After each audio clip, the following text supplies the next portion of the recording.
Bapak, Ibu, dan Saudara yang dikasihi oleh Tuhan Yesus, kita patut menaikkan puji syukur kehadirat Tuhan Allah kita, Allah yang hidup, Allah di dalam Yesus Kristus, yang memungkinkan kita pada minggu pagi ini, di minggu ketiga bulan Mei, kita bersama-sama, meskipun situasi kita di tengah-tengah kondisi pandemi COVID-19, tapi kita tetap setia beribadah setiap minggu selaku keluarga di rumah masing-masing. Saya mengajak Bapak dan Ibu sekalian untuk bangkit berdiri. Kita akan bersama-sama naikkan pujian Masuk Ruang Maha Kudus.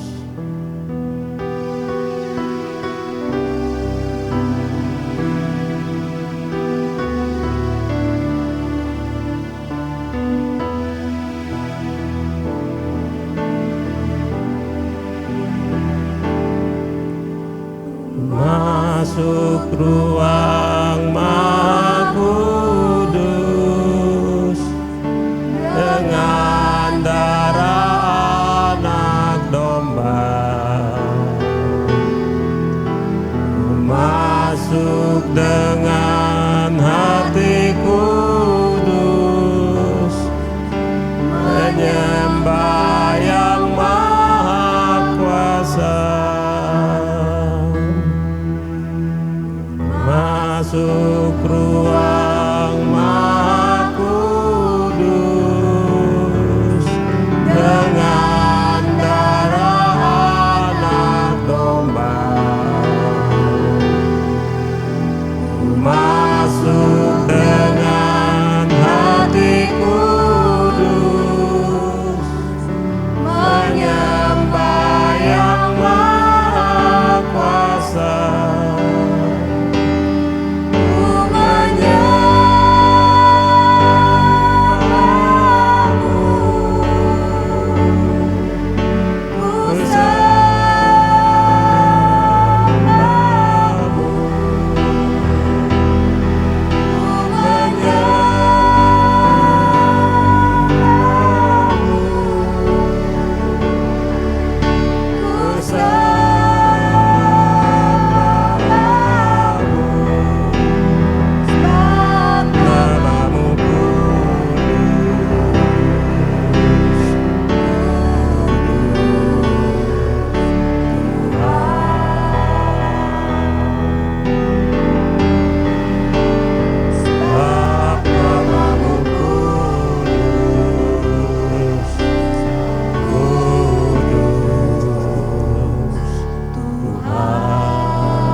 Masing-masing kita mengambil saat teduh, kita akan mulai ibadah kita pada minggu pagi ini.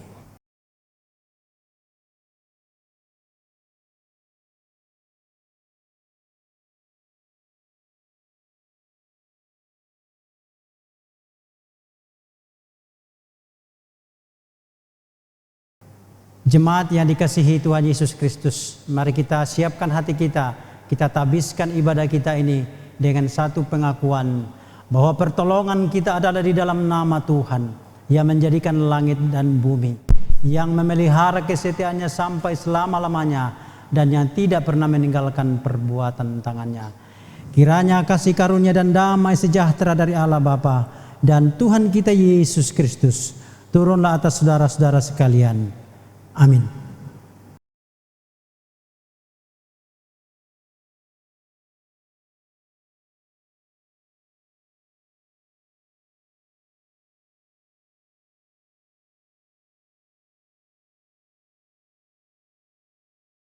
Bapak Ibu jemaat sekalian yang Tuhan Yesus kasihi, Bapak Ibu masih tetap dalam keadaan berdiri.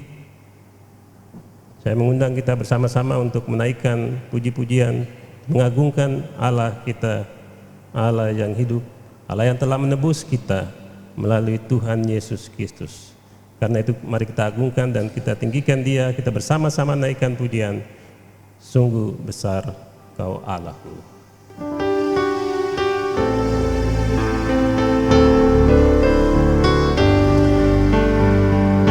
Bila kulihat bintang gemerlap dan bunyi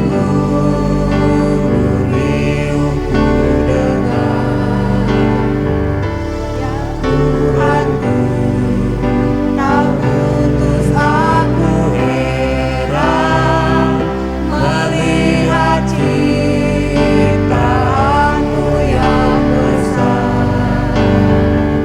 Maka jiwaku pun memujimu, sungguh besar Kau Allahku. Maka jiwaku pun memujimu, sungguh besar Kau Allahku. Ayat yang kedua. Ya Tuhanku, apabila ku renungkan pemberianmu dalam menebus, ku tertegun bagiku dicurahkan oleh Putra-Mu darahnya maka jiwaku pun memujimu, sungguh besar Kau Allahku. Maka jiwaku pun memujimu, sungguh besar Kau Allahku.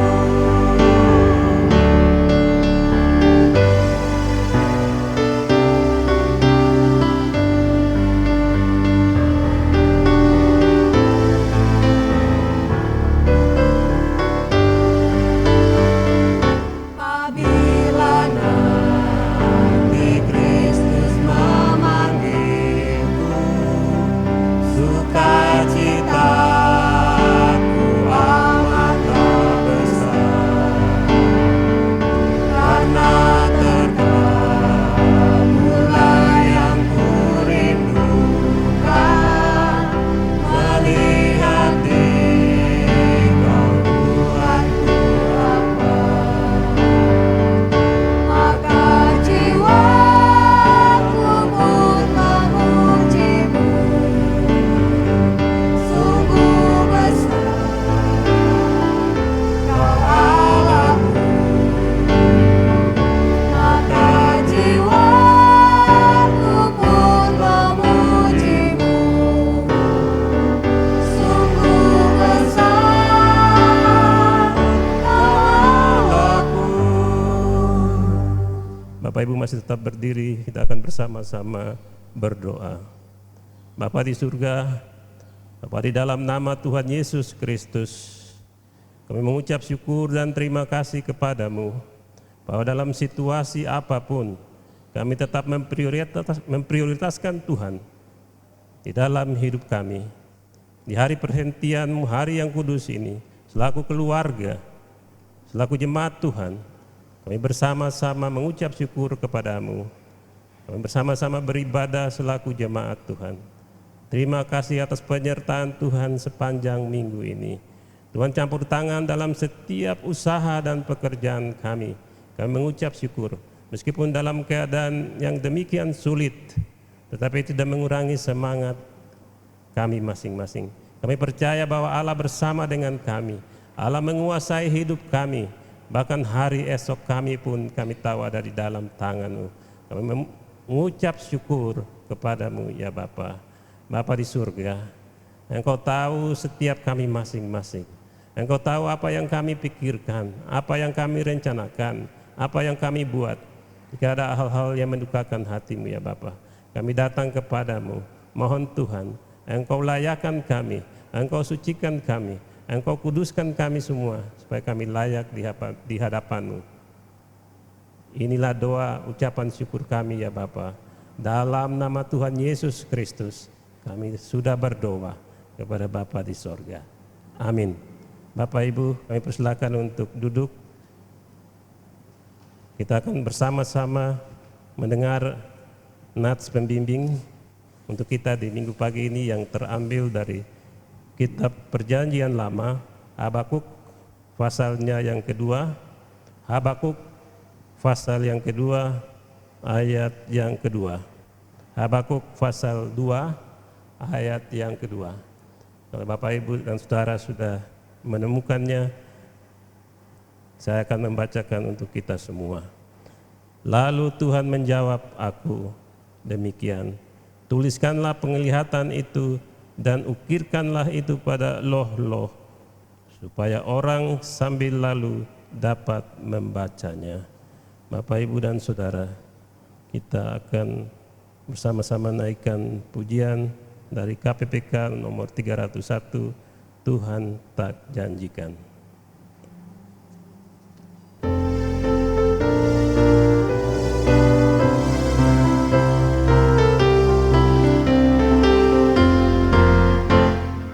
Tuhan tak janji langit biru, jalan hidupku lancar selalu. Tuhan tak janji cuaca cerah, tanda sesaat selalu. Namun Ia janji teguhkanku, biarkan ikanku berteduhan. Ujian datang yang menolong, kasih-Nya tak berkesudahan. Tuhan tak janji tiada susah, ada cobaan penderitaan. Tuhan tak janji ku terhindar dari sulit dan terbakar. Namun Ia janji teguhkanku, biarkan ikanku berteduhan. Ujian datang yang menolong, kasih-Nya tak berkesudahan.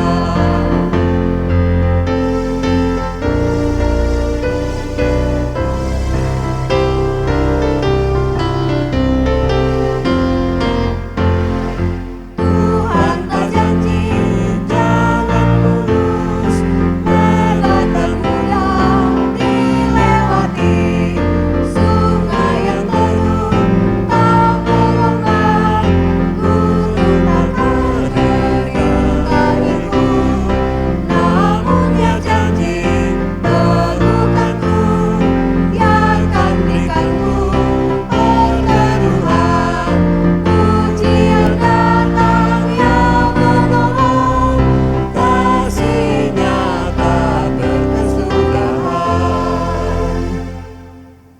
Bapak, Ibu, dan Saudara yang Tuhan Yesus kasihi, sekarang kita akan bersama-sama membacakan bacaan bertanggapan yang terambil dari KPPK nomor 47, lebih dari orang-orang yang menang.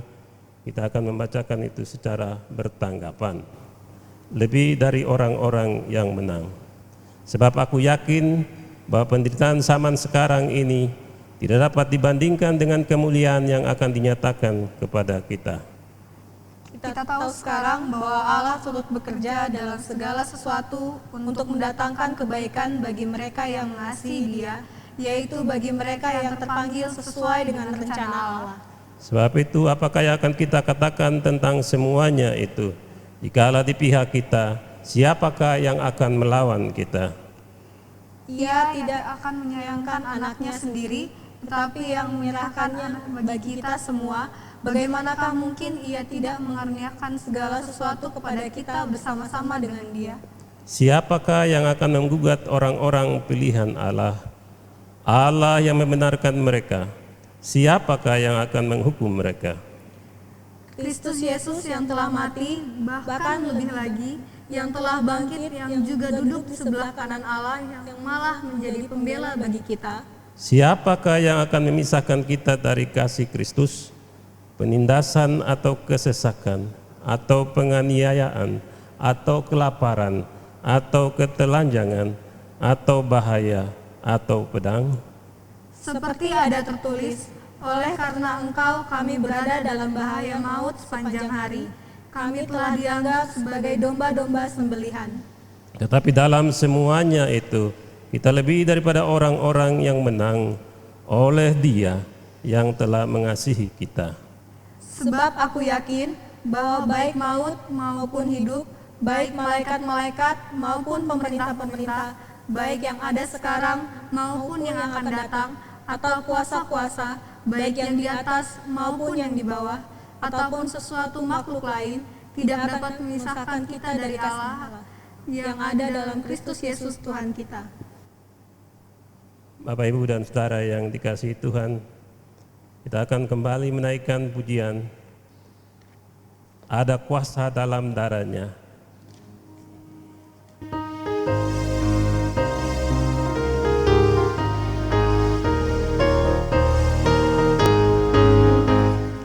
Maukah engkau bebas dari dosa, dalam darah-Nya ada kuasa, dan menangkan segala nafsu jahat. Ajaiblah kuasa darah-Nya. Ada kuasa dalam darah-Nya, darah domba. Ada kuasa dalam darah-Nya, dalam darah domba. Maukah engkau bebas dari nafsu, dalam darah-Nya ada kuasa. Datang padanya yang akan sucikan, di dalam kuasa darah-Nya. Ada kuasa dalam darah-Nya, darah domba. Ada kuasa dalam darah-Nya, dalam darah domba.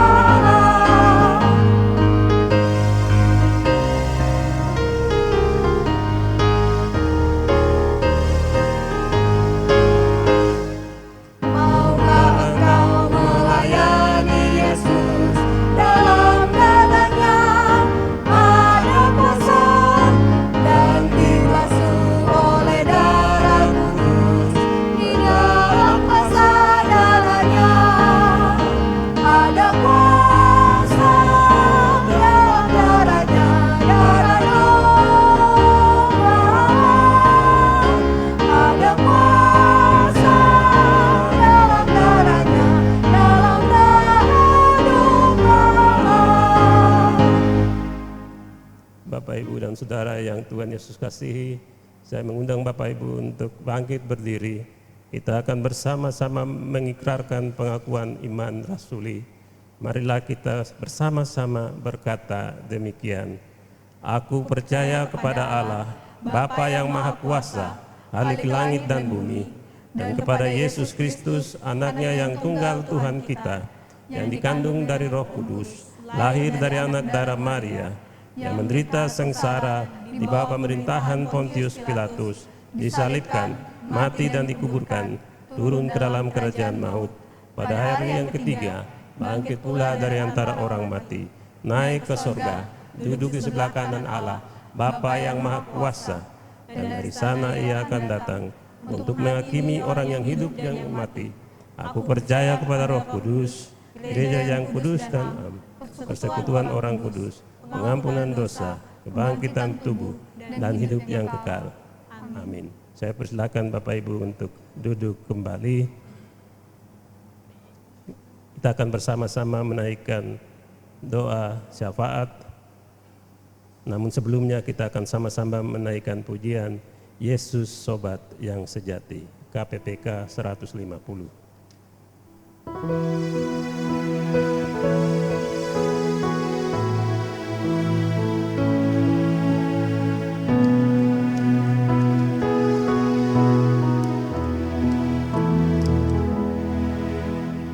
Yesus Sobat yang sejati,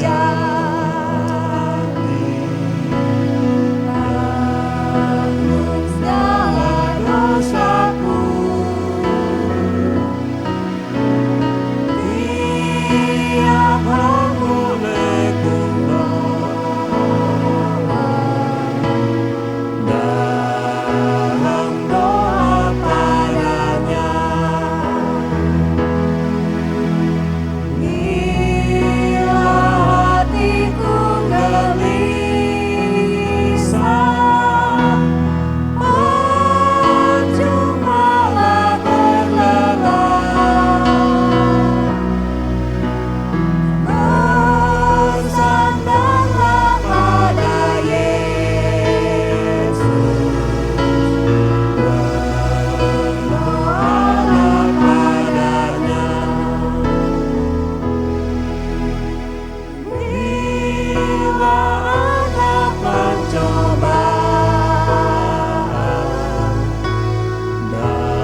Mari kita tunduk kepala dan berdoa.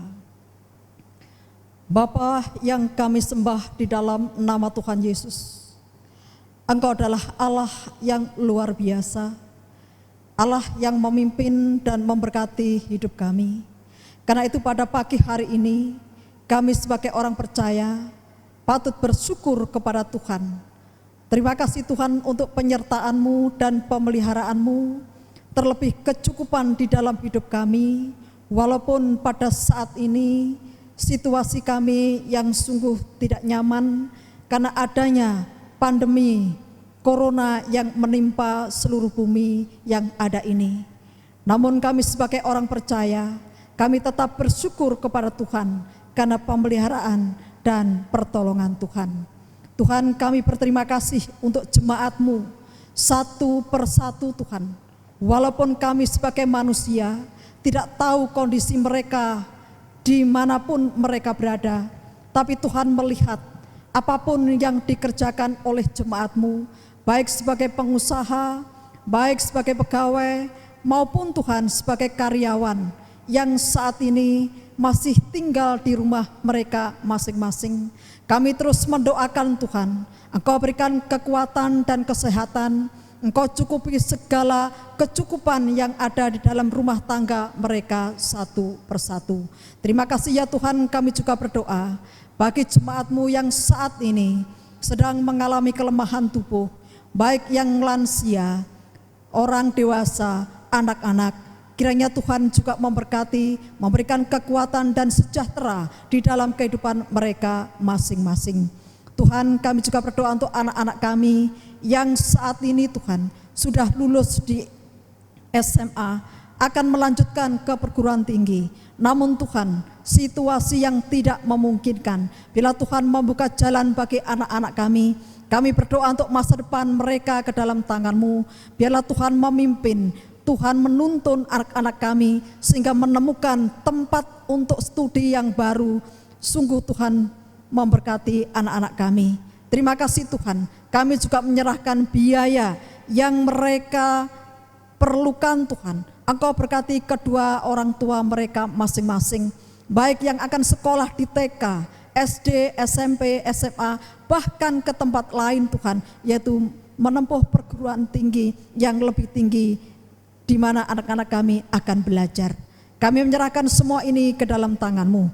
Demikian juga Tuhan, kami berdoa untuk setiap hamba-hamba Tuhan yang saat ini sedang mempersiapkan diri untuk menyiapkan firman Tuhan yang disampaikan kepada jemaat, baik kepada umat-Mu yang ada di seluruh bumi ini, dimanapun mereka berada. Tuhan pakai dan urapi, berikan wibawa surgawi, sehingga anak-anak-Mu ini Tuhan boleh mendapatkan pencerahan, kuasa dan pengurapan Tuhan yang luar biasa di dalam kehidupan hamba-hamba Tuhan yang saat ini terus gencar menyampaikan firman-Mu, baik melalui YouTube, baik melalui Facebook maupun apa saja Tuhan yang dilakukan oleh anak-anak-Mu. Tuhan pakai setiap sarana yang kami pakai untuk mengabarkan Injil-Mu, untuk memberitakan firman-Mu, agar setiap telinga, setiap hati, bahkan setiap mata boleh melihat kuasa Tuhan, di mana Tuhan telah bekerja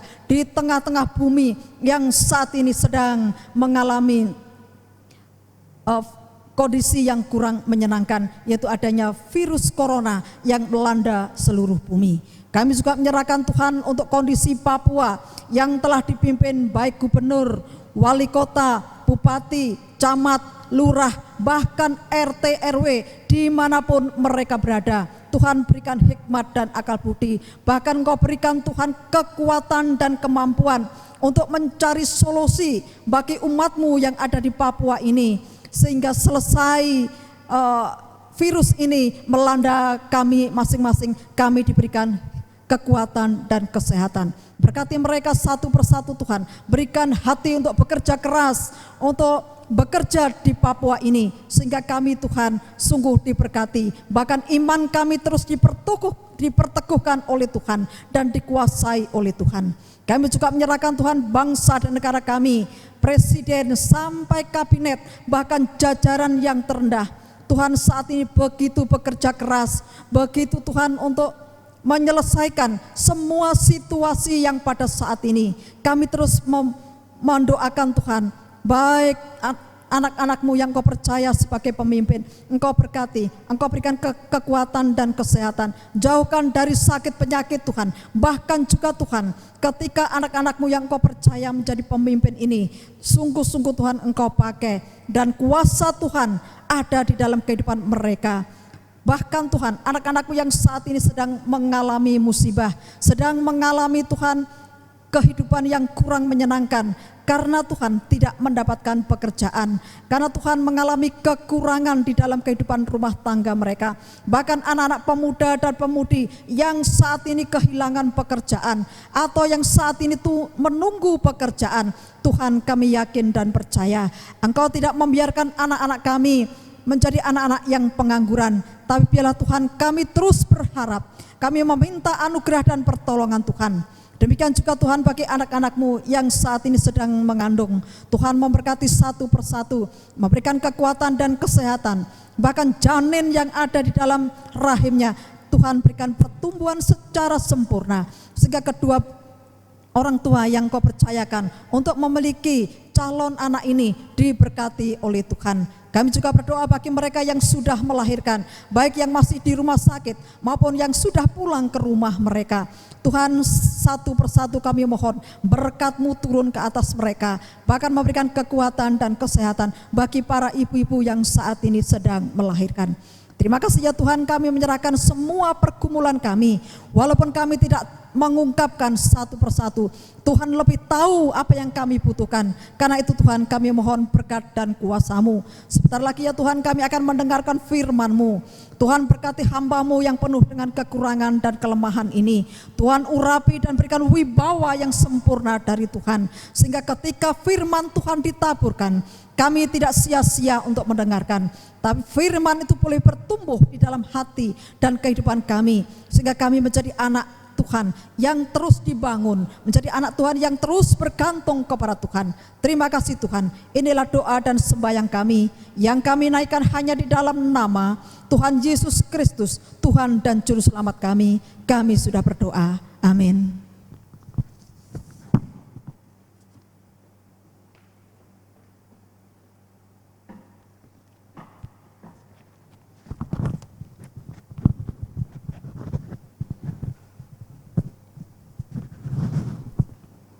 Bapak, Ibu, dan saudara yang Kristus kasihi, kita akan mendengar firman Allah yang akan disampaikan oleh Bapak Pendeta Karel Lolo dengan tema Bersama Tuhan Melewati Kesulitan. Pada ibadah kita kali ini, kita juga akan sama-sama melakukan sakramen perjamuan kudus. Setelah pemberitaan firman Tuhan akan dilanjutkan dengan sakramen perjamuan kudus. Saya percaya Bapak, Ibu, dan saudara sekalian, sebagaimana sudah diberitakan oleh gereja, sudah mempersiapkan diri dengan roti dan anggur, sehingga pada saat sakramen perjamuan kudus kita bisa bersama-sama melakukannya dengan baik. Bapak, Ibu, dan saudara, sebelum mendengar firman Tuhan, mari kita bersama-sama naikkan pujian seperti rusa rindu air.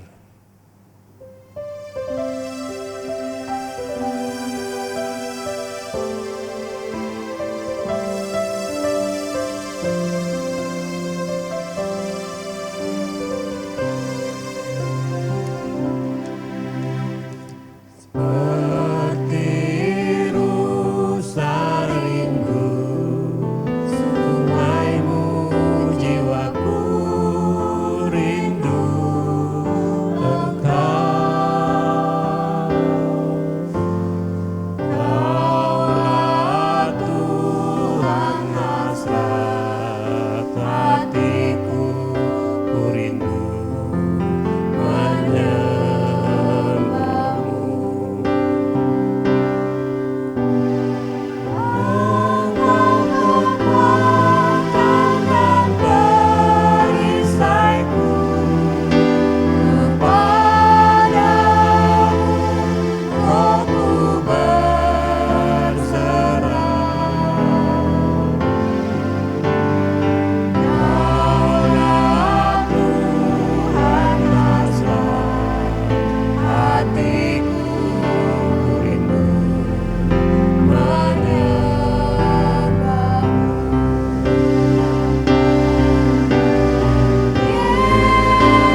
Jemaat yang dikasihi Tuhan Yesus Kristus, kita akan sama-sama membaca firman Tuhan. Namun sebelumnya mari kita berdoa, memohon pimpinan Roh Kudus supaya Roh Kudus memberikan pencerahan bagi kita di dalam perenungan firman Tuhan. Kita berdoa. Bapa, di dalam nama Tuhan Yesus Kristus, kami datang kepadamu mengucap syukur, berterima kasih karena Tuhan terus memberikan kekuatan kepada kami untuk menjalani kehidupan ini. Walaupun di tengah-tengah pandemi COVID-19 yang masih berlangsung sampai kepada hari ini.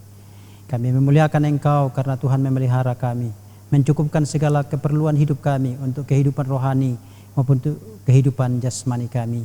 Segala makan minum yang cukup bagi kami dan juga segala sukacita di tengah-tengah tantangan yang berat yang dialami oleh seluruh bumi ini. Bapa, kami akan bersama-sama belajar firman Tuhan. Kami mohon supaya Tuhan memberkati kami. Bimbing kami dengan Roh Kudus, supaya dari firman-Mu kami mendapatkan kekuatan untuk menghadapi segala kemungkinan yang akan terjadi di dunia ini menjelang akhir zaman yang akan berakhir dari kami. Terima kasih Tuhan, terpujilah nama-Mu. Berkati juga hamba-Mu dengan segala kekurangan untuk dapat menyampaikan kebenaran firman-Mu. Supaya firman ini menjadi berkat bagi kami semua. Terpujilah Engkau Tuhan Yesus. Kami juga tahu pada saat kami membaca dan merenungkan kebenaran firman Tuhan, ada kuasa kegelapan yang tidak pernah berhenti untuk mengganggu kami, mempengaruhi hati dan pikiran kami. Maka kami berdoa di dalam nama Tuhan Yesus, bila itu dijauhkan dari kami. Dan Roh Kudus menguasai seluruh hati dan hidup kami, pikiran kami, untuk mendengarkan firman-Mu. Terpujilah nama-Mu Bapa, demi nama Tuhan Yesus Kristus kami berdoa dan mengucap syukur. Amin. Mari jemaat, saya mengajak kita bersama-sama untuk membaca dari Perjanjian Lama, yaitu dari kitab Nabi Habakuk. Kita akan membaca pasal 1 sampai pasal 3, tetapi tidak semua pasal kita akan baca, atau tidak semua ayat kita baca aja, beberapa bagian yang kita akan baca dari pasal-pasal itu yang terdiri dari 3 pasal. Saya akan membaca ayat 1 sampai dengan ayat yang ke-10, dan nanti kemudian kita pindah ke ayat pasal 2 dan juga nanti di pasal 3. Demikian firman Tuhan. Ucapan ilahi dalam penglihatan Nabi Habakuk. Berapa lama lagi Tuhan aku berteriak tetapi tidak kau dengar. Aku berseru kepadamu penindasan tetapi tidak kau tolong. Mengapa engkau memperlihatkan kepadaku kejahatan sehingga aku memandang kelaliman? Ya, aniaya dan kekerasan ada di depan mataku. Perbantahan dan pertikaian terjadi. Itulah sebabnya hukum kehilangan kekuatannya dan tidak pernah muncul keadilan. Sebab orang fasik mengepung orang benar. Itulah sebabnya keadilan muncul terbalik. Lihatlah di antara bangsa-bangsa dan perhatikanlah, jadilah heran dan tercengang-cengang. Sebab aku melakukan suatu pekerjaan dalam zamanmu yang tidak akan kamu percayai jika diceritakan. Sebab sesungguhnya akulah yang membangkitkan orang Kasdim, bangsa yang garang dan tangkas itu, yang melintasi lintang bujur bumi untuk menduduki tempat kediaman yang bukan kepunyaan mereka. Bangsa itu dahsyat dan menakutkan, keadilannya dan keluhurannya berasal daripadanya sendiri. Kudanya lebih cepat daripada macan tutul dan lebih ganas daripada serigala pada waktu malam. Pasukan berkudanya datang menderap dari jauh. Mereka datang terbang seperti raja wali yang menyambar mangsa. Seluruh bangsa itu datang untuk melakukan kekerasan. Serbuan pasukan depannya seperti angin timur, dan mereka mengumpulkan tawanan seperti banyaknya pasir. Raja-raja dicemoohkannya dan penguasa-penguasa menjadi tawanannya. Ditertawakannya tiap tempat berkubu, ditimbunkannya tanah dan direbutnya tempat itu. Maka berlarilah mereka seperti angin dan bergerak terus. Demikianlah mereka bersalah dengan mendewakan kekuatannya. Kita pindah ke pasal 2, saudara-saudara. Aku berdiri di tempat pengintaianku dan berdiri tegak di menara. Aku mau meninjau dan memperhatikan apa yang akan difirmankan Tuhan kepadaku dan apa yang akan dijawabnya atas pengaduanku. Lalu Tuhan menjawab aku demikian. Tuliskanlah penglihatan itu dan ukirkanlah itu pada loh-loh supaya orang sambil lalu dapat membacanya. Sebab penglihatan itu masih menantikan saatnya, tetapi ia bersegera menuju kesudahannya dengan tidak menipu. Apabila berlambat-lambat, nantikanlah itu, sebab itu sungguh-sungguh akan datang, tidak akan bertangguh. Sesungguhnya orang yang membusungkan dada tidak lurus hatinya, tetapi orang yang benar itu akan hidup oleh percayanya. Kemudian saya baca pasal 2 ayat 6. Bukankah sekalian itu akan melontarkan peribahasa mengenai dia dan nyanyian olok-olok serta sindiran? Celakalah orang yang menggaruk bagi dirinya apa yang bukan miliknya. Berapa lama lagi dan memuati dirinya dengan barang gadaian. Saya pindah sekarang saudara-saudara di ayat yang ke-14. Sebab bumi akan penuh dengan pengetahuan tentang kemuliaan Tuhan, seperti air menutupi laut. Ayat 20, tetapi Tuhan ada di dalam bait-Nya yang kudus, berdiam dirilah di hadapannya, ya segenap bumi. Pasal 3, doa Nabi Habakuk menurut nada ratapan. Tuhan, telah kudengar kabar tentang Engkau, dan pekerjaanmu ya Tuhan, kutakuti. Hidupkanlah itu dalam lintasan tahun, nyatakan itu dalam lintasan tahun. Dalam murka ingatlah akan belas kasihan. Sekarang saya pindah ke ayat 17 sampai dengan ayat yang ke-19. Sekalipun pohon ara tidak berbunga, pohon anggur tidak berbuah, hasil pohon zaitun mengecewakan.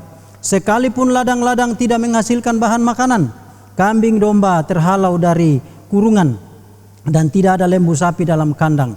Namun aku akan bersorak-sorak di dalam Tuhan, beria di dalam Allah yang menyelamatkan aku. Allah Tuhanku itu kekuatanku, Ia membuat kakiku seperti kaki rusa, Ia membiarkan aku berjejak di bukit-bukit. Demikianlah jauh pembacaan firman Tuhan. Berbahagialah setiap saudara, setiap kita yang membaca dan merenungkan kebenaran firman Tuhan itu di dalam kehidupan kita masing-masing. Saudara, tema kita dalam minggu tanggal 17 Mei adalah bersama Tuhan melewati kesulitan. Bersama Tuhan melewati kesulitan. Saudara, dalam situasi yang sulit seperti yang kita alami karena pandemi COVID global, pandemi COVID-19 yang masih berlangsung sampai kepada bulan Mei tahun 2020 ini, banyak orang kemudian bertanya, mengapa Tuhan membiarkan wabah ini terjadi? Di manakah kasih Tuhan? Tetapi saudara, ketika manusia dalam keadaan yang aman, nyaman, semua serba lancar, keadaan baik, pernahkah manusia bertanya, siapa yang memberi keadaan damai, lancar, aman, dan seterusnya? Manusia dalam keadaan seperti itu umumnya mulai membanggakan diri dan melupakan Tuhan, merasa keberhasilan yang didapatkan itu oleh karena kerja kerasnya untuk melakukan segala sesuatu, dan tidak mengingat kepada Tuhan yang menjadi sumber segala berkat, sumber segala pertolongan. Nah, saudara yang dikasihi Tuhan, 2600 tahun yang lalu, Nabi Habakuk artinya yang memeluk, yang melayani sezaman dengan Nabi Yeremia, kurang lebih tahun 640 sampai 609 sebelum Kristus. Dan itu merupakan masa akhir dari pemerintahan Raja Yoyakim, Raja Yehuda. Bahkan tahun terakhir itu adalah tahun 598, di mana bangsa Yehuda sudah dibuang ke Babel.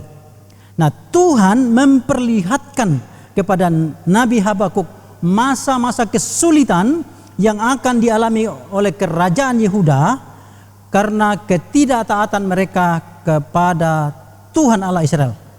Nah, saudara, kitab Nabi Habakuk itu hanya 3 pasal. Dan saya akan membagikan kepada kita sepintas tentang struktur atau susunan dari kitab Nabi Habakuk dari pasal 1 sampai dengan pasal yang ketiga. Nah, kalau saudara lihat, kitab ini agak unik karena dia berupa dialog antara Tuhan dan nabinya, atau antara Nabi Habakuk sebagai pelayan Tuhan yang juga bersamaan dengan Nabi Yeremia. Ini merupakan dialog antara nabi Tuhan yaitu Habakuk dan Tuhan sendiri. Nah, kalau saudara baca pasal 1 ayat 1 itu merupakan semacam pendahuluan atau perkenalan. Doa ya, ucapan ilahi dalam penglihatan Nabi Habakuk. Artinya sesuatu itu belum terjadi tapi sudah diperlihatkan kepada Nabi Habakuk. Nah, keadaan yang terjadi pada masa kerajaan Yehuda menjelang masa-masa terakhir itu adalah masa di mana terjadi kemerosotan moral. Raja, pemimpin agama, para pejabat kerajaan, rakyat, semuanya hidup dalam korupsi yang besar-besaran. Kejahatan di mana-mana, terjadi kebencian, kerusakan moral yang hebat, ketidakadilan. Ya, itu di bagian ayat-ayat itu dikatakan tidak pernah keadilan ditegakkan. Justru keadilan muncul terbalik karena begitu banyaknya orang-orang jahat yang hidup memegang kendali pemerintahan.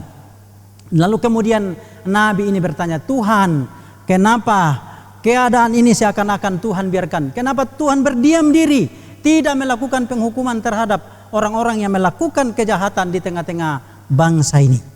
Dan ini kemudian semacam keluhan Nabi Habakuk kepada Tuhan. Nah, saudara, ini Nabi Habakuk kemudian berbicara kepada Tuhan. Itu kalau saudara perhatikan dalam pasal 1 ayat 2 ya, sampai dengan ayat yang keempat itu merupakan keluhan Nabi Habakuk kepada Tuhan. Nah, kemudian pasal 1 ayat 5 sampai 11 itu adalah jawaban Tuhan kepada Nabi Habakuk. Di dalam bagian itu kalau kita ringkaskan bahwa Tuhan memberikan jawaban kepada Nabi Habakuk bahwa pada saatnya Tuhan akan menghukum bangsa Yehuda atau kerajaan Yehuda itu dengan segala kejahatan yang mereka sudah lakukan. Tuhan tidak pernah berdiam diri dan Tuhan akan memakai bangsa Kasdim atau yang dikenal juga dengan istilah kerajaan Babel. Kerajaan ini akan dipakai oleh Tuhan untuk menghukum kerajaan Yehuda. Kerajaan Babel adalah kerajaan lebih jahat daripada kerajaan Yehuda. Dan ketika Nabi Habakuk mendengarkan jawaban Tuhan ini, dia lebih bergumul, dia lebih heran. Tuhan, mengapa kerajaan yang lebih jahat dari Yehuda sekarang dipakai oleh Tuhan sebagai alat Tuhan untuk menegakkan keadilan, untuk menyatakan hukum Tuhan kepada kerajaan Yehuda. Ini suatu hal yang tambah membuat Nabi Habakuk ini bergumul di hadapan Tuhan. Kejahatan yang terjadi di Yehuda itu sudah membuat Nabi ini begitu bergumul di hadapan Tuhan. Bertanya, Tuhan kenapa tidak melakukan penghukuman? Tetapi begitu penghukuman disampaikan, jawaban Tuhan disampaikan dalam ayat yang ke-5 sampai 11 itu, Nabi ini kemudian lebih heran lagi.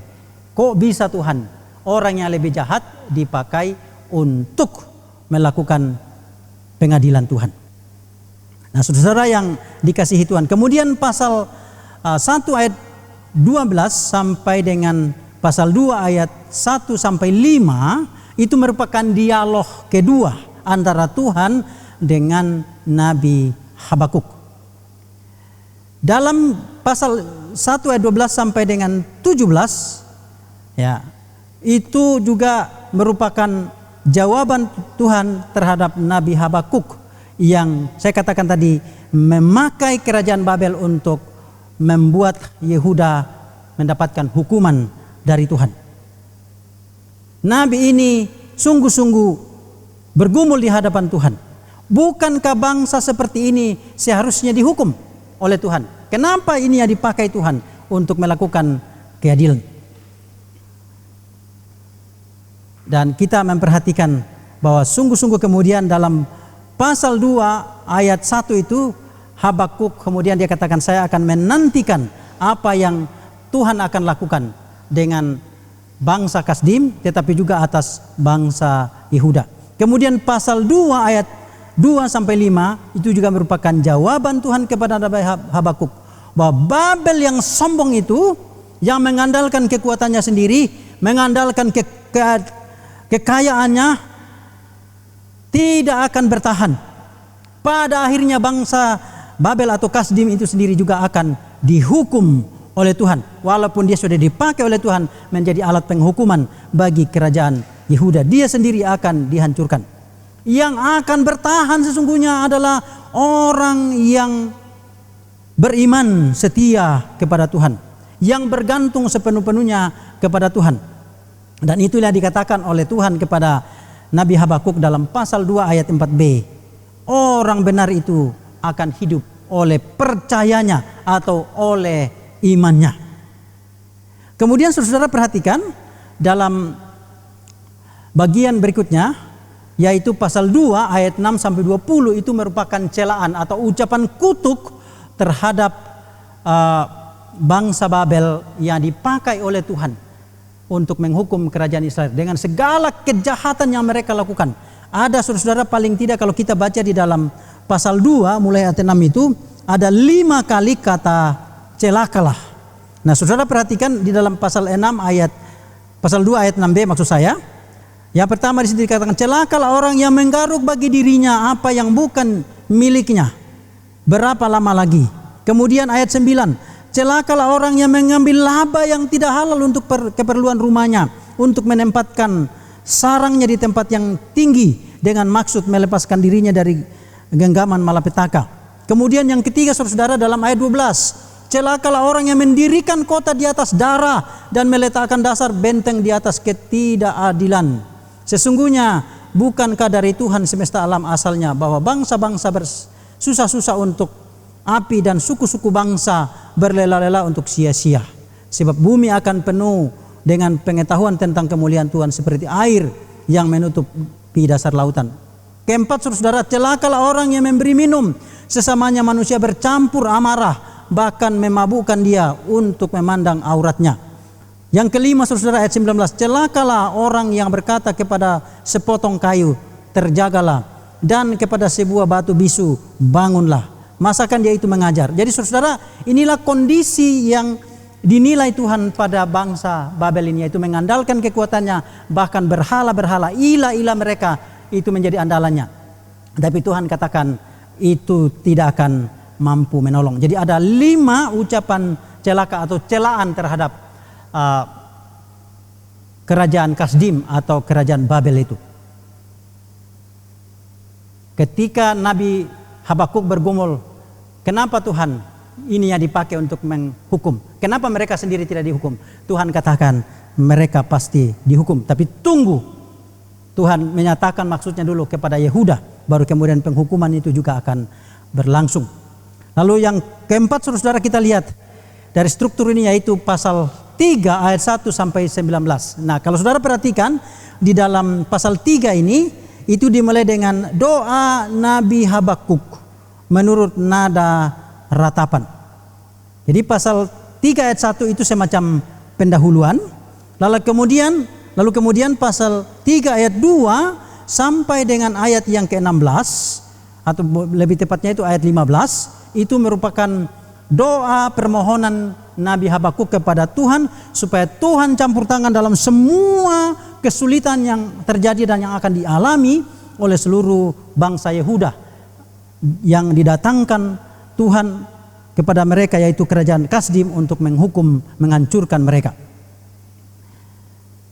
Dalam ayat 2 sampai 15 itu Nabi Habakuk teringat kepada perbuatan besar Tuhan di masa lalu. Sejak Tuhan memimpin bangsa Israel keluar dari tanah Mesir, sepanjang perjalanan di padang gurun sampai ke tanah perjanjian, dengan kemenangan yang diberikan oleh Tuhan kepada umatnya.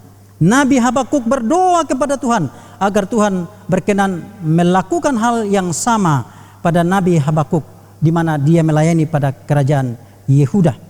Dalam pasal 2 ayat 2 di situ dalam terjemahan firman bahasa Indonesia sehari dikatakan, kiranya perbuatan besar kau ulangi dan kau nyatakan di zaman kami ini. Artinya kalau Tuhan pernah berbuat kepada bangsa Israel dulu ketika Tuhan memimpin mereka keluar dari tanah Mesir, kalau boleh Tuhan sekarang juga nyatakan hal yang sama di zaman di mana Nabi Habakuk ini hidup.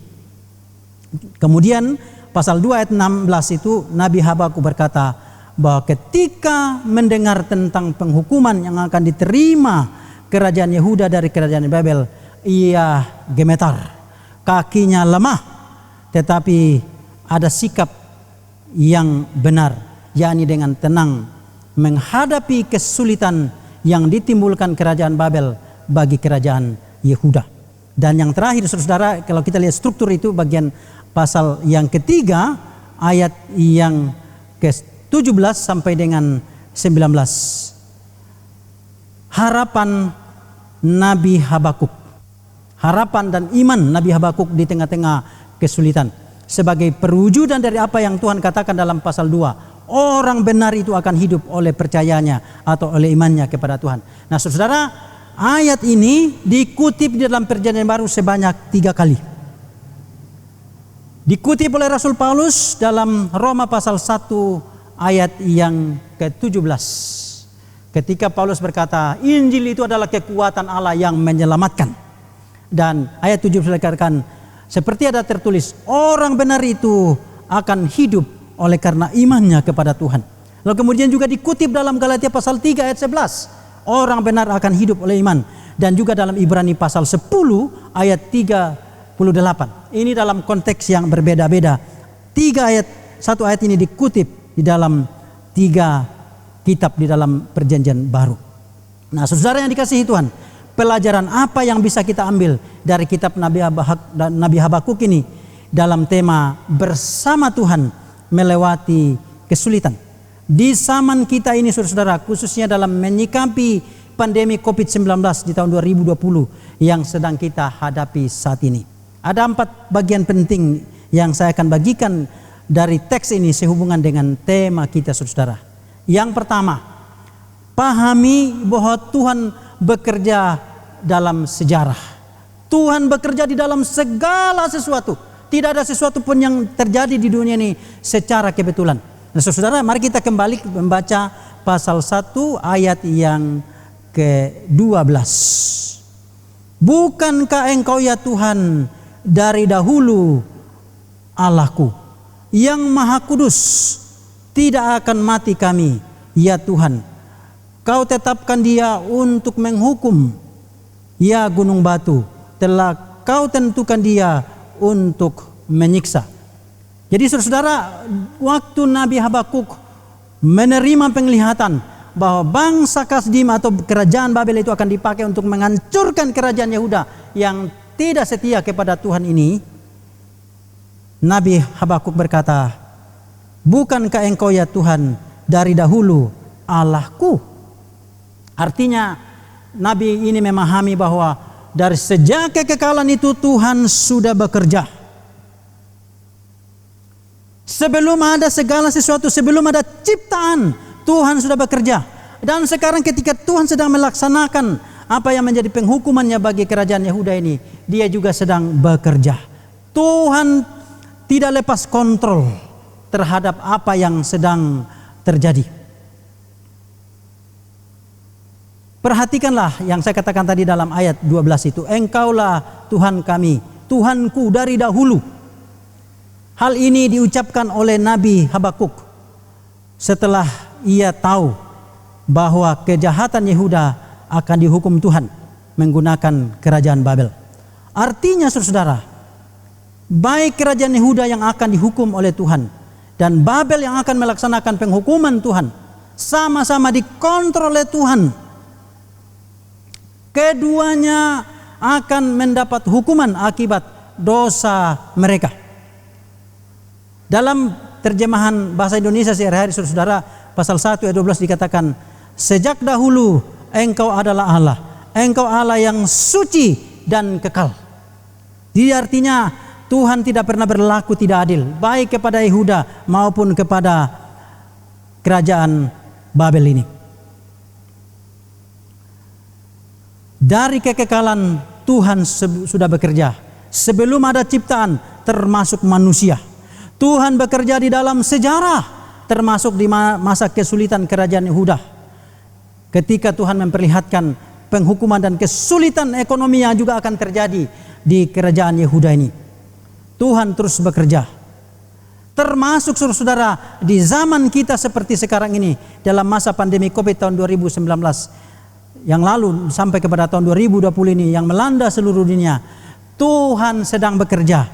Hanya mata jasmani kita tidak melihat, tetapi di balik itu saudara, Tuhanlah pengendalinya. Apa yang direncanakan oleh Tuhan melalui kesulitan seperti ini, tentu saudara-saudara supaya manusia menyadari betapa lemahnya kita sebagai manusia tanpa Tuhan. COVID-19 Tuhan izinkan kita alami supaya kita belajar bersandar kepada Tuhan, bukan kepada kekuatan, kepada kepintaran, kekayaan yang kita miliki.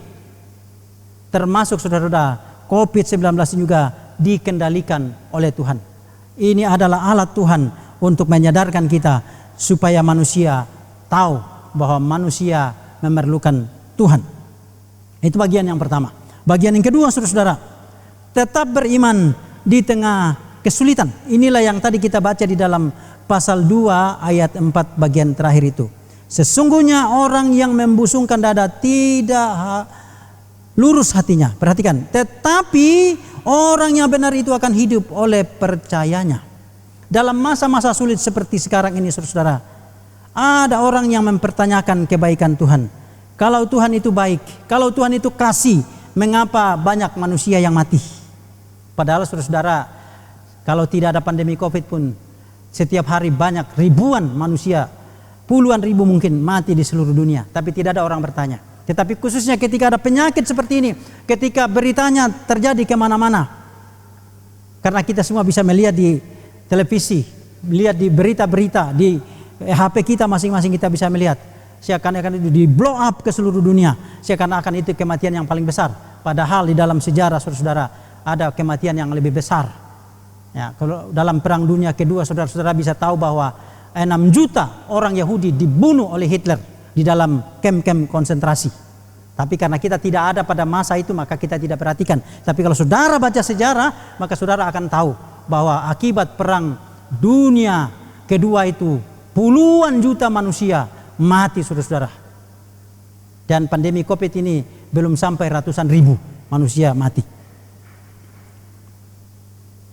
Banyak orang bertanya, di manakah kasih Tuhan di tengah-tengah situasi seperti ini? Bahkan saudara-saudara, bisa saja ada orang yang menyalahkan Tuhan karena ketidakmengertian mereka akan keadilan dan kedaulatan Tuhan.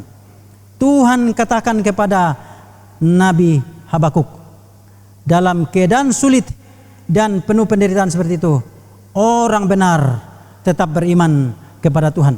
Artinya Tuhan berkuasa melakukan rencananya melalui kesulitan dan penderitaan yang dialami oleh manusia. Orang benar tidak ikut ambil bagian di dalam kejahatan di tengah-tengah kesulitan. Karena orang benar adalah orang yang tetap bersekutu dengan Tuhan. Apapun kesulitan di sekitarnya, orang benar mampu melakukan kebaikan di tengah-tengah penderitaan. Bukan sebaliknya menambah kesulitan bagi orang lain. Di tengah kesulitan seperti sekarang ini, orang Kristen seharusnya menjadi alat Tuhan untuk menolong sesama yang hidup di dalam kesusahan. Berbagi berkat kepada yang memerlukan, bukan tambah pelit, bukan tambah menutup diri terhadap orang lain, pikir diri sendiri, egois dan tidak mau memperhatikan orang lain, menimbun barang untuk kepentingan diri sendiri, pergi ke toko dan itu kemudian borong segala barang di situ, dan bahkan sampai tidak memperhatikan bahwa orang lain juga perlu.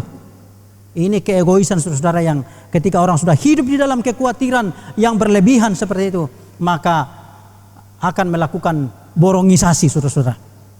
Nah saudara, saya mau memberikan sedikit kesaksian dalam masa-masa pandemi COVID. Ketika kami pergi belanja ke pasar Yotefa saudara-saudara, walaupun ada corona tetapi masih tetap bisa ke pasar, gunakan masker ya. Kita bukan berarti kemudian angku congkak, tidak, tetapi waktu kami pergi belanja di pasar kami lihat, satu kali saya lewat dengan motor, kemudian saya lihat satu mama yang saudara bayangkan yang dijual itu hanya petai Cina yang atau lantoro itu, biji-biji lantoro itu saudara, dan orang lewat saja begitu, tidak ada yang membeli. Saya bilang istri saya, mari kita perhatikan orang seperti ini. Engkau bisa menyisipkan sedikit apa yang uang belanjamu, tahanlah dirimu untuk tidak membelanjakan semua. Berikanlah kepada orang itu seberapa yang kau bisa beri. Dan kemudian saya tetap di atas motor dan istri saya kemudian pergi ke sana. Saya tidak tahu berapa yang dia kasih kepada mama itu, tetapi saya katakan, tunjukkanlah kasih di tengah situasi seperti ini. Ketika mama ini berjualan dan tidak ada orang yang membeli lantoro atau biji petai Cina itu, kalaupun misalnya ada yang beli saudara, paling satu tumpuk itu 5.000 lah. Kasihan saya katakan. Berbagilah. Toh kita masih bisa lebih dari itu. Lakukan. Begitu juga saudara dengan beberapa tetangga yang juga hidup di dalam kesulitan. Kami melihat orang-orang penjual pinang di sekitar sekeliling kami, di depan gereja, di samping gereja, di kolam kangkung itu saudara. Saya katakan kepada istri, mari kita berbagi seberapapun, sekecil apapun, mari kita lakukan dengan penuh pengabdian kepada Tuhan. Lalu kemudian satu kali kami membeli sejumlah ayam potong saudara, dan kemudian setelah ayam itu datang, lalu kemudian kita bagi-bagi ke tetangga. Nah ini saudara bukan berarti saya mau katakan, wah Pak Karel pamer, tidak. Tetapi ini sebagai satu kesaksian bahwa di tengah situasi seperti ini, justru Tuhan meminta kita untuk mewujudkan kasih Tuhan di tengah-tengah pergumulan yang berat. Kita semua sama-sama susah. Bapak Ibu Saudara yang dikasihi Tuhan, walaupun di tengah situasi seperti itu, saudara juga lihat di televisi, lihat di berita-berita bahwa justru juga ada orang yang juga melakukan kejahatan, berbuat jahat kepada orang lain, padahal sudah sama-sama susah. Sekali lagi saudara, pandemi seperti ini seharusnya kita sebagai anak Tuhan, kita kembali kepada Tuhan dan melakukan apa yang menjadi kehendak Tuhan. Tuhan katakan dalam pasal 2 ayat 14, sebab bumi akan penuh pengetahuan tentang kemuliaan Tuhan, seperti air yang menutup dasar laut. Bukan sebaliknya, mempertanyakan Tuhan, menyalahkan Tuhan. Saudara, dalam Habakuk pasal yang ketiga itu saudara, Habakuk pasal 3 ayat 17-19, Nabi Habakuk mengajar kita bahwa sekalipun sudah tidak ada harapan hidup karena segala sumber makanan habis. Dan itu gambaran atau keadaannya diperlihatkan kepada Nabi Habakuk tentang kehancuran yang akan menimpa kerajaan Yehuda. Nah saudara, ayat 17 itu, saya dari tahun 1979 itu sudah mendengar lagu ini. Lagu itu sekali ini. Sekalipun pohon ara tidak berbunga, pohon anggur tidak berbuah, hasil pohon zaitun mengecewakan, ladang-ladang tidak menghasilkan, kambing domba terhalau dari kurungan, dan tidak ada lembu sapi dalam kandang. Namun aku akan bersorak-sorai di dalam Tuhan, beria-ria di dalam Allah yang menyelamatkan aku. Ini suatu pernyataan iman Nabi Habakuk di tengah-tengah kesulitan. Ayat 2 sampai dengan ayat yang ke-15 itu suatu doa kepada Tuhan. Dan pasal 3 ayat 17 sampai 19 ini suatu pernyataan iman di tengah-tengah kesulitan. Karena saudara, ketika bangsa Babel datang menghancurkan kota Yerusalem itu, bait suci dibakar, rumah-rumah raja, rumah-rumah penduduk dihancurkan, segala sumber daya ekonomi dihancurkan. Dan itu betul-betul membuat keadaan bangsa ini terpuruk luar biasa. Dan setelah itu mereka harus berjalan berbulan-bulan untuk sampai ke negara Babel atau kerajaan Babel. Segala yang diandalkan tidak ada lagi. Tempat tinggal tidak ada. Ladang-ladang juga ikut dihancurkan oleh kerajaan ini. Tetapi di dalam bagian ini Nabi Habakuk katakan, tetapi orang beriman masih punya Tuhan. Ekonomi hancur, segala fasilitas hancur, tetapi masih ada Tuhan sebagai sumber kehidupan. Dan inilah hakikat dari beriman kepada Tuhan, yaitu tetap percaya kepada Tuhan dan firman-Nya. Tuhan Yesus sendiri sudah berkata di dalam Matius pasal 4 ayat yang keempat, manusia hidup bukan dari roti saja, tetapi setiap firman yang diucapkan Tuhan atau yang keluar dari mulut Allah. Dan kalimat ini diucapkan oleh Tuhan Yesus ketika dia dalam keadaan lapar setelah berpuasa 40 hari 40 malam. Bisa jadi bahwa dia tidak makan juga tidak minum, sehingga kemudian Tuhan Yesus merasa lapar. Tapi di situasi itu dia dicobai untuk melawan Tuhan. Dan Tuhan Yesus katakan, manusia hidup bukan dari roti saja. Ini penting saudara-saudara untuk kita pahami bahwa Tuhan kita itu ada di atas segala-galanya. Di tengah kemustahilan bagi kita, Tuhan kita tidak mustahil. Perkara gampang bagi Tuhan untuk menyelenggarakan apa yang dia inginkan. Yang ketiga saudara-saudara, bersabar atau berdiam diri dalam kesulitan. Pasal 2 ayat yang ke-20. Tetapi Tuhan ada di dalam bait-Nya yang kudus. Berdiam dirilah di hadapannya, ya segenap bumi. Saudara-saudara yang dikasihi Tuhan, panik, khawatir, takut di tengah-tengah kesulitan akan menambah kesulitan. Tetapi ketika kita bersabar dan menantikan apa yang direncanakan Tuhan melalui kesulitan, Ia akan menolong kita untuk berpikir jernih, bersikap positif, dan bertindak dengan benar. Artinya, biarlah Tuhan melakukan apa yang menjadi kehendaknya dan rencananya di dalam masa pandemi COVID-19 yang sedang berlangsung di masa kita ini. Yang berkuasa mengubah keadaan itu adalah Tuhan. Kita tidak bisa memaksa Tuhan untuk mempercepat ataupun memperlambat selesainya COVID-19 ini. Walaupun saudara-saudara ada yang berusaha dengan mengklaim, mengatakan bahwa dia disuruh Tuhan untuk hardik COVID supaya selesai.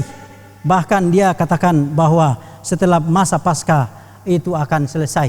Buktinya saudara-saudara, sampai kepada hari ini COVID itu masih berlangsung, belum berakhir juga. Jadi apa yang kita perlukan adalah ajakan Nabi Habakuk dalam ayat 20 itu. Tetapi Tuhan adalah bait-Nya yang kudus. Artinya Tuhan sedang bekerja melaksanakan apa yang Dia inginkan. Maka tugas kita adalah berdiam dirilah di hadapannya. Beribadahlah kepadanya, hai segenap bumi. Berdiam diri saudara-saudara bukan berarti tidak buat apa-apa. Tetapi kita bisa berdoa kepada Tuhan. Karena memang itulah keadaan yang Tuhan izinkan. Dan itulah yang bisa kita lakukan. Bertambah panik itu bukan jalan keluar, tetapi itu menambah masalah. Yang terakhir saudara-saudara, berdoa dan berharap kepada Tuhan dalam kesulitan. Habakuk pasal 3 ayat 17 sampai dengan 19. Nabi Habakuk mengajar kita bahwa sekalipun seperti sudah tidak ada harapan karena segala sumber daya habis akibat dari penghukuman yang diberikan oleh Tuhan kepada bangsa Yehuda melalui bangsa Babel itu, yang akan menghancurkan segala yang menjadi sumber makanan. Semuanya habis.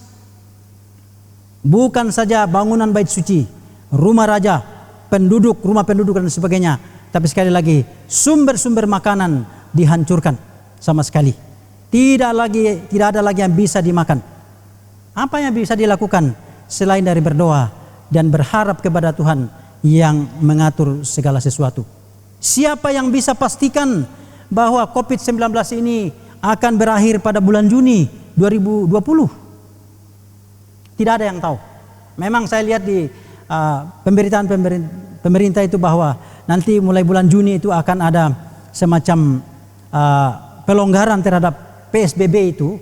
Tetapi semua itu bersifat ramalan. Dan itu belum tentu terjadi seperti itu. Bahkan saudara-saudara bisa jadi lebih buruk. Saudara, kita tetap percaya bahwa Tuhan kita adalah Tuhan yang bekerja di dalam sejarah dan mengatur segala sesuatu. Bagaimana saudara-saudara jika keadaan itu lebih lama? Kalau misalnya sampai akhir tahun 2020, saudara bisa bayangkan, mungkin ekonomi dunia akan kolaps. Mungkin resesi ekonomi dunia akan terjadi. Bisa saja. Kalau perusahaan-perusahaan bangkrut, tidak ada lagi pekerjaan untuk swasta-swasta. Kalau misalnya pemerintah bangkrut, maka kesulitan dan kekacauan bisa terjadi. Keadaan bisa lebih buruk daripada yang sekarang kalau keadaan ini tidak berubah. Dan jika itu benar-benar terjadi, apakah sudah tidak ada harapan lagi? Tentu tidak, saudara-saudara. Kenapa?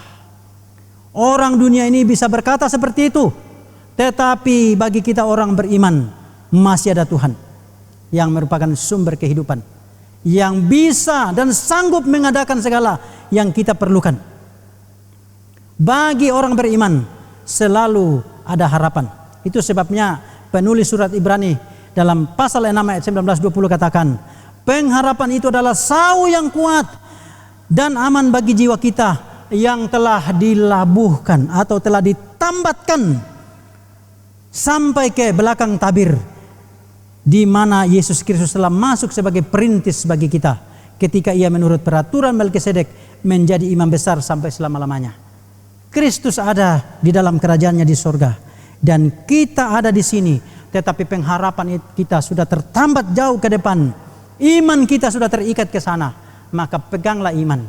Sekalipun segala keadaan sudah tidak memungkinkan bagi kita untuk bertahan hidup, tetapi ketika Tuhan bersama dengan kita, berjalan bersama dengan kita, yakinilah bahwa Tuhan kita itulah pengendali segala kesulitan yang terjadi di dunia ini.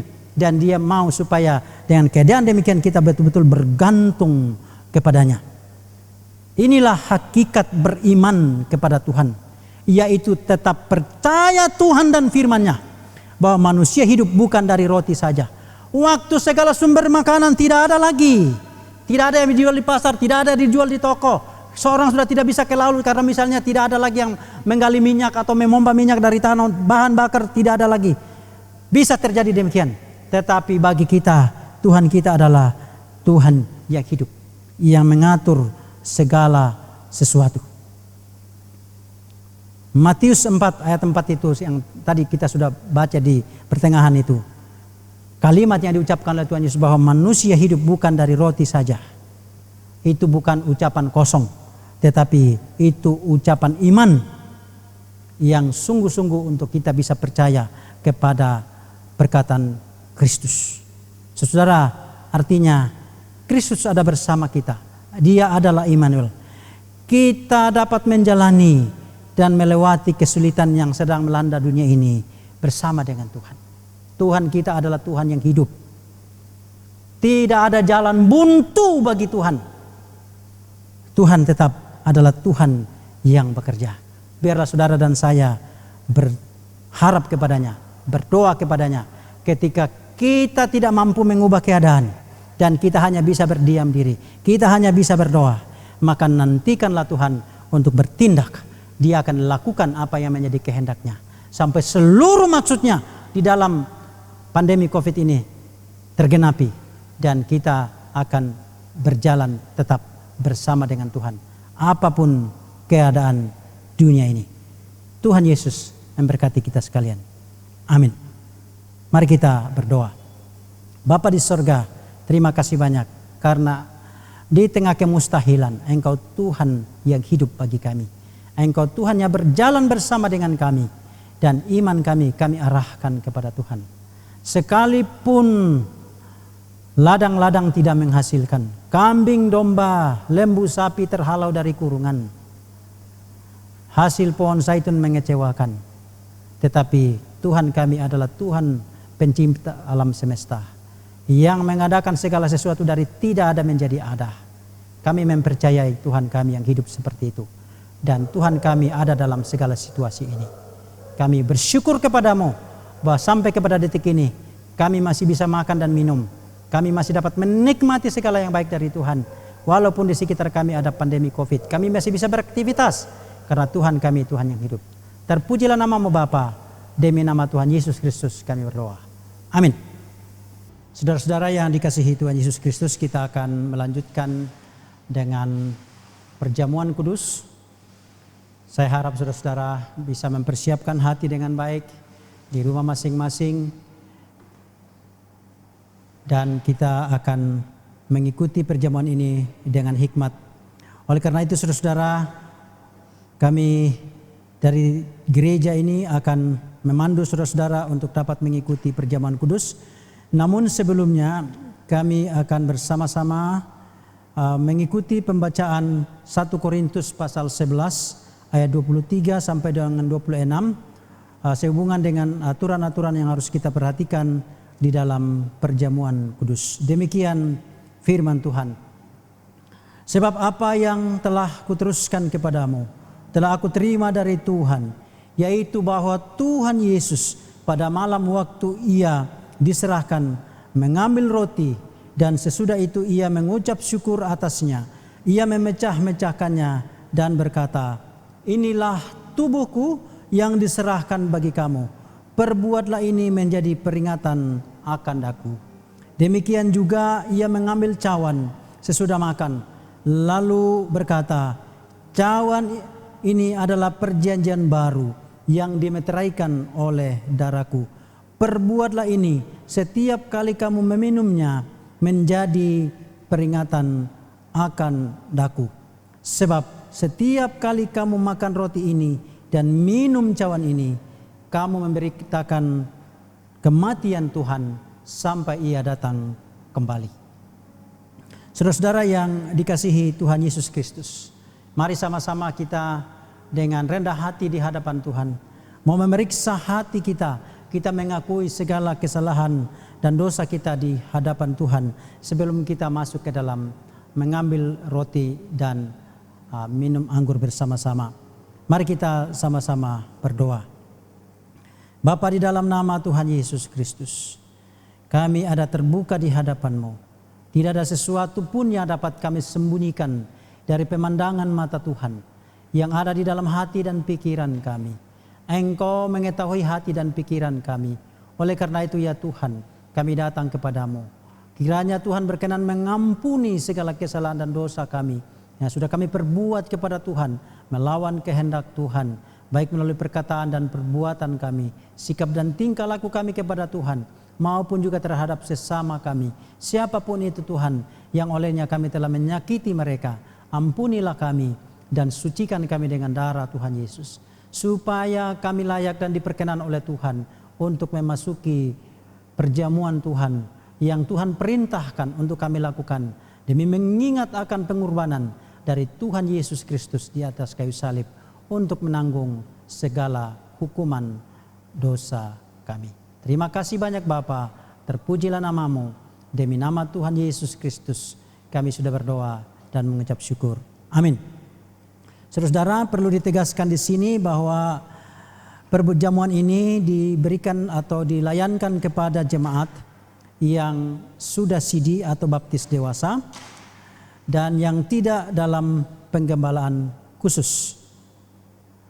Perjamuan ini juga diserahkan atau diperkenankan untuk saudara-saudara dari gereja-gereja sahabat yang sudah baptis maupun juga sudah sidi dewasa. Dan saudara-saudara yang dikasihi Tuhan juga yang tidak di dalam penggembalaan khusus diperkenankan untuk mengikuti perjamuan ini. Saudara-saudara, kita akan mempersiapkan perjamuan ini sambil majelis akan mempersiapkan meja. Kita akan mengiringi dengan satu pujian.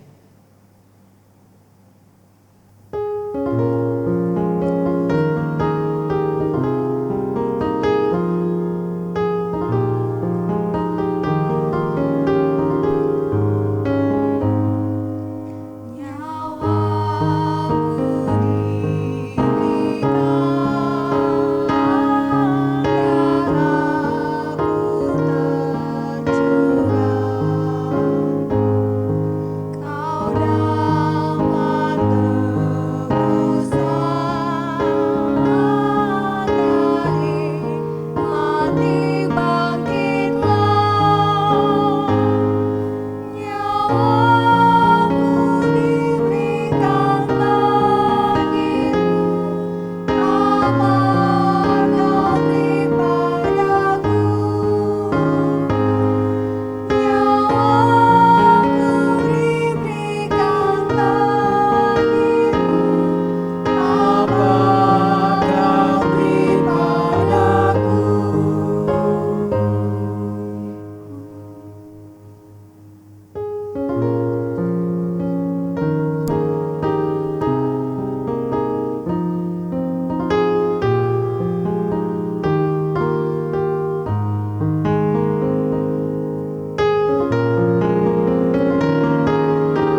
Saudara-saudara yang dikasihi Tuhan Yesus Kristus, mari kita sama-sama untuk masuk ke dalam perjamuan ini. Roti dan anggur akan dibagikan di antara kita semua. Dan setelah itu kita akan bersama-sama makan roti dan minum cawan Tuhan. Oleh karena itu, mari kita masing-masing mempersiapkan diri kita.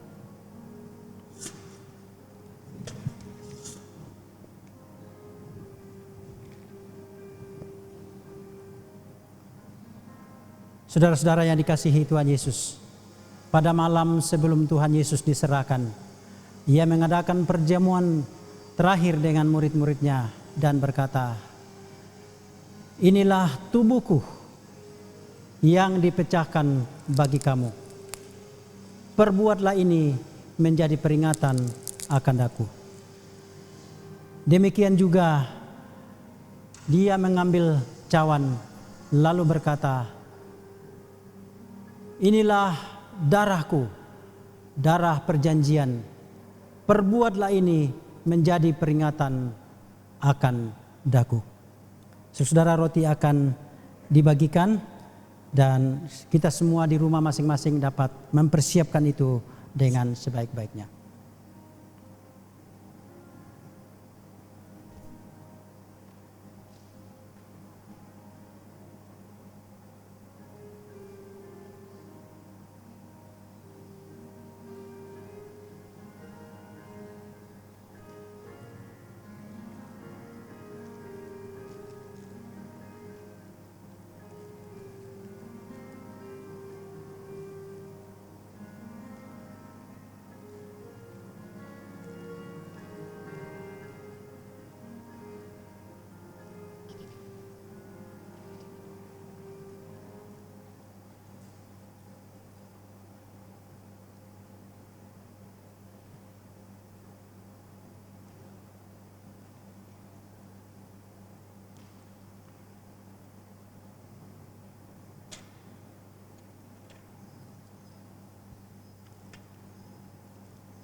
Saudara-saudara yang dikasihi Tuhan Yesus Kristus, di mana kita akan makan roti bersama-sama. Mari kita angkat roti di tangan kanan kita sambil kita mengingat penderitaan dari Tuhan kita Yesus Kristus. Mari kita makan bersama-sama dengan penuh syukur.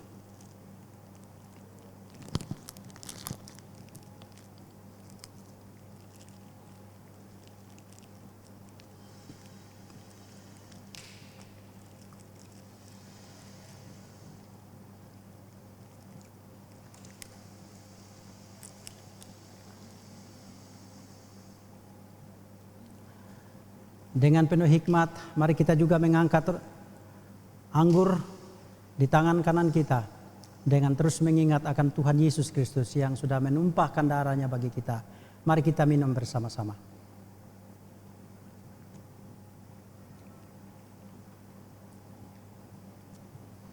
Mari kita berdoa mengucap syukur kepada Tuhan. Bapa, di dalam nama Tuhan Yesus, kami sungguh-sungguh bersyukur kepadamu. Karena Engkau Tuhan yang memerintahkan untuk kami mengingatkan akan sengsara-Mu, untuk menanggung dosa kami di atas kayu salib.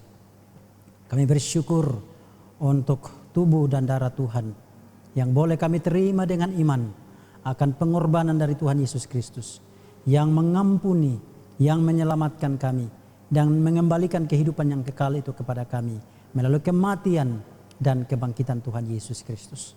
Kami bersyukur Tuhan karena pengorbanan yang sedemikian besar ini.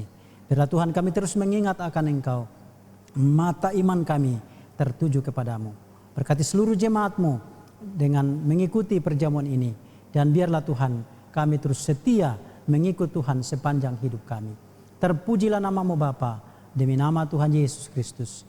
Kami sudah berdoa dan mengucap syukur kepada Bapa di sorga. Amin. Saudara, meja akan ditutup kembali. Dan biarlah kita masing-masing boleh bersyukur kepada Tuhan.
Bapak, Ibu, dan saudara yang Kristus Yesus kasihi, kita bersama-sama telah melaksanakan sakramen perjamuan kudus. Kita bersama-sama patut mengucap syukur pada Allah kita, pengorbanan Kristus di kayu salib, darah yang dicurahkan, sungguh-sungguh merupakan anugerah yang besar bagi kita. Kita menjadi ciptaan baru, menjadi anak-anak Tuhan yang sangat dikasihi oleh-Nya. Oleh karena itu, Bapak, Ibu, dan saudara sekalian, sebagai respons kita pada apa yang sudah Tuhan lakukan buat kita sekalian, kita bersama-sama akan menaikkan puji-pujian kepada Tuhan dari KPPK nomor 221, Lengan yang Kekal. Dan pada saat yang sama kita juga akan memberikan persembahan syukur kepada Tuhan. Kita akan naikkan pujian Sandar pada Lengan yang Kekal.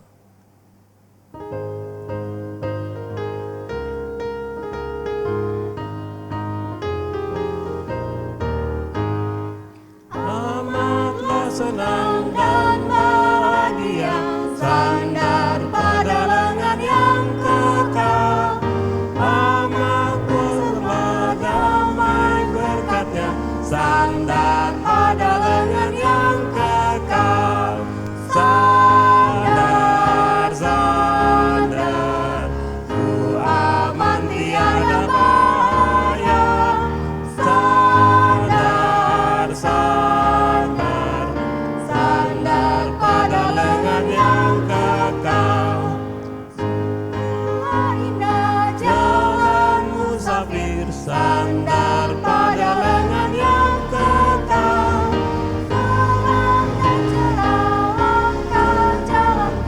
Sandar pada lengan yang kekal. Sandar, sandar, ku aman tiada bahaya. Sandar, sandar, sandar pada lengan yang kekal.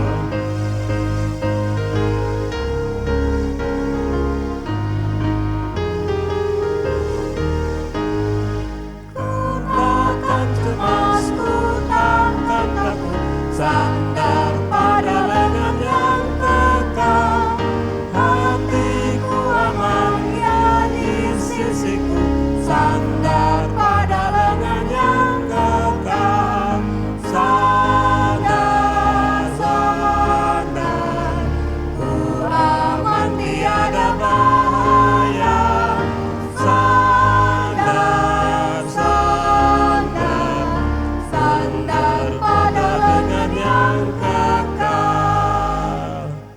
Saya mengundang Bapak, Ibu, dan saudara untuk bangkit berdiri. Kita akan bersama-sama menaikkan doa persembahan kita pada Tuhan. Kita berdoa bersama-sama.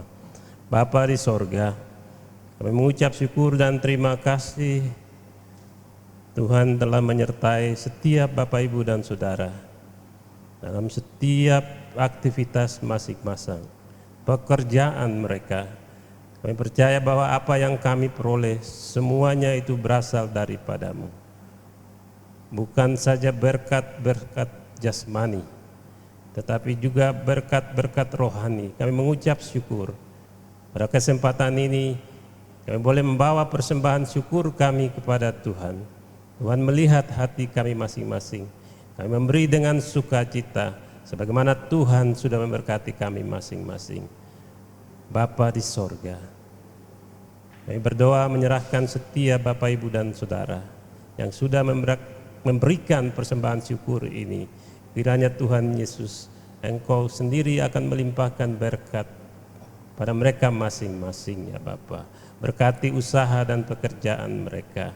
Berkati juga persembahan yang sudah dipersembahkan ini.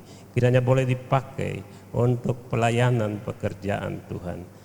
Bapa di sorga, inilah doa kami Bapa. Inilah persembahan syukur kami.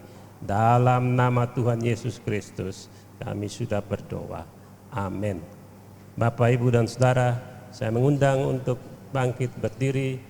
Kita akan mengakhiri ibadah kita dengan bersama-sama menaikkan pujian doksologi. Selanjutnya akan ada doa berkat oleh Bapak Pendeta Karel Lolo dan diakhiri dengan pujian amin.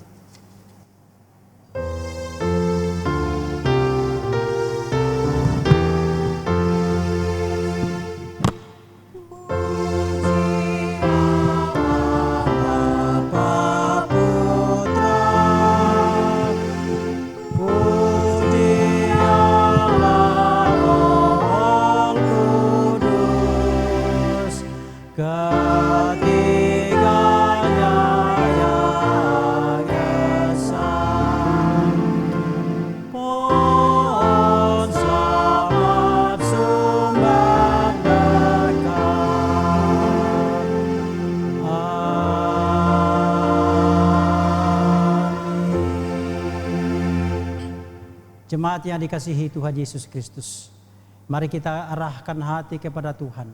Kita akan menjalani hari-hari hidup kita, hari-hari kerja kita di tengah pandemi COVID-19 ini di tahun 2000. Dan mari kita juga mengarahkan hati kepada Tuhan serta menerima berkat yang daripadanya. Kiranya nikmat dan kasih sayang dari Allah Bapa, cinta kasih dan keselamatan dari Tuhan kita Yesus Kristus, dan persekutuan, penyertaan, pemeliharaan Allah Roh Kudus menyertai kita sekalian dari sekarang sampai selama-lamanya. Amin.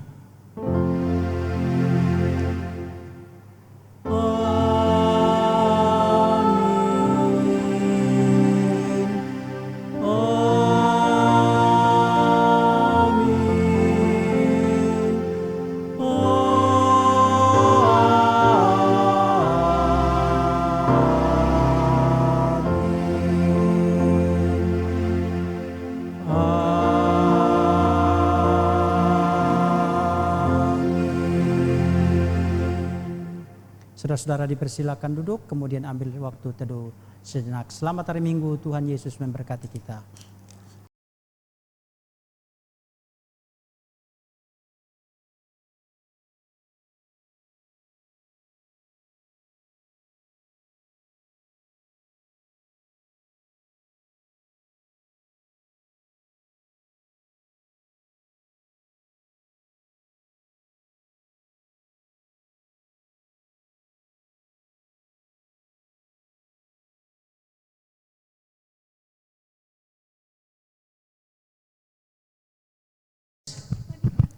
Saudara-saudara jemaat yang dikasihi Tuhan Yesus Kristus, dari Kompleks Gereja Kristen Kalam Kudus Kota Raja, kami menyampaikan sekali lagi selamat hari Minggu buat jemaat, dan diberitahukan bahwa kita juga akan ada ibadah kenaikan Tuhan Yesus Kristus pada tanggal 21 Mei, yaitu hari Kamis tanggal 21 Mei 2020.